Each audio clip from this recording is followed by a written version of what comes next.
Hare Krishna. YouTube my channel it is Kumkum. আশা করছি বন্ধুরা সকলেই খুব ভালো আছো।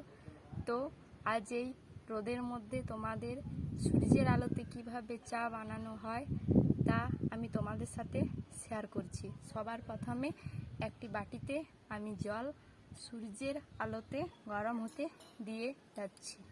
প্রায় আধা ঘন্টা পর ফিরে আসছি। হাই বন্ধুরা, আমরা আবার আধ ঘন্টা পর ফিরে এলাম। এবারে সেই বাটিতে যেটা জল গরম হতে দিয়ে দিয়েছিলাম সেটাতে চিনি, কিছুটা পরিমাণ চিনি ও চা পাতা দিয়ে দিলাম।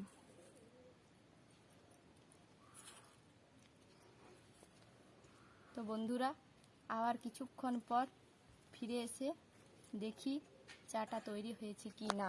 তো বন্ধুরা আমরা আবার কিছুক্ষণ পর ফিরে এলাম। আমাদের চা রোদের মধ্যে রেডি হয়ে গেছে। তো আমাদের চাটা এবারে টেস্ট করে দেখানো হচ্ছে। চায়ের রং খুব সুন্দর এসেছে। তো বন্ধুরা তোমরা দেখো, এটি এখন আমি আমার ভাইকে খেতে দিচ্ছি টেস্ট করার জন্য।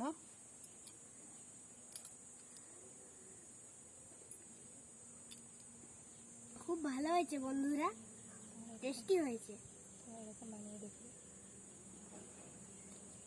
তো এই চা বানাতে গিয়ে চায়ের পাতা যেমন রোদের মধ্যে শুকিয়ে গরম জলে দিলে লাল হচ্ছে, তো বন্ধুরা আমরা এই চা বানাতে গিয়েই রোদের মধ্যে লাল হয়ে গেলাম। তো আমাদের ভিডিও যদি তোমাদের ভালো লেগে থাকে তাহলে লাইক, শেয়ার, সাবস্ক্রাইব করে দিও। টাটা।